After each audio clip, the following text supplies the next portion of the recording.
మీద రాసుకోండి. గౌరవ శాసనసభ్యులతో ప్రభుత్వ దృష్టిలో తెచ్చే ప్రయత్నం చేయండి. దాని తర్వాత శానిటేషన్. గ్రామీణంలో ఆరోగ్యంగా ఉండాలంటే, గ్రామ ప్రజలందరికీ కూడా ఆరోగ్యంగా ఉండాలంటే శానిటేషన్ కు సంబంధించినటువంటి విషయం.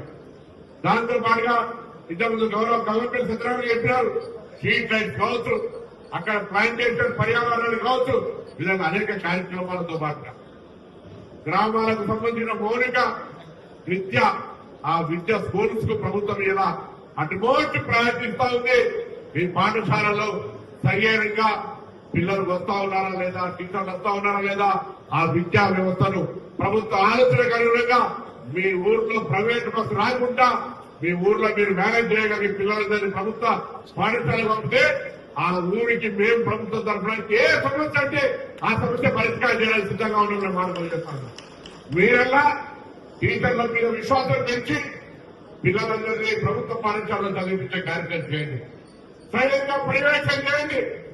తరగతులు బాగా నడుస్తున్నాయా, మౌలిక సదుపాయాలు క్లాస్ రూమ్ ఉన్నాయా లేదా, ఏ కావాలో దానికి టాప్ ప్రయారిటీ అని చెప్పి సందర్భంగా కోరుతా ఉన్నా.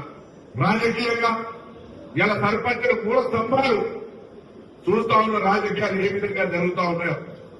రాష్ట్ర ప్రభుత్వం ఒకవైపు పేద ప్రజల సంక్షేమానికి అనేక కార్యక్రమాలు తీసుకొని పోతుంటే, మన జిల్లాకు సంబంధించిన కాళేశ్వరం కూలిపోతే, దక్షిణ తెలంగాణ ప్రాజెక్టు కట్టకపోతే వాటన్నిటికీ సంబంధించి జవాబు చెప్పాల్సి వస్తుందని ఎదురుదాడి చేస్తూ మళ్లీ మనం మాట్లాడితే ఏం చేయాలా, ఏ విధంగా భాష మాట్లాడుతూ ఉన్నారో చూస్తా ఉన్నాం.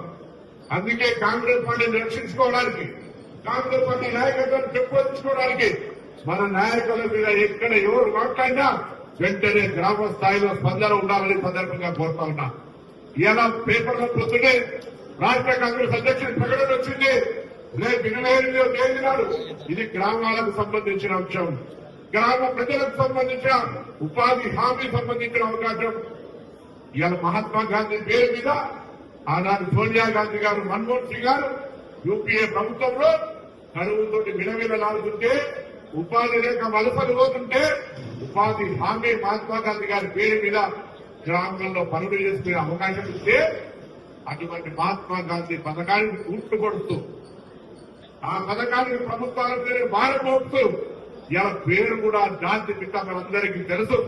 స్వతంత్రం సాధించినటువంటి జాతి పిత పేరు మార్చి శ్రీరామని పేరు పెట్టుకుంటా ఉన్నారు. ఒకవైపు ఇందిరాగాంధీ నెహ్రూలనే అవమానపరిచేలాగా చేస్తున్నప్పటికీ కూడా సరైన సమయం వస్తుంది. చరిత్రలో ఎవరు కూడా చరిత్రను మలిపిన వాడు మన చరిత్రలో ఉన్నాడు.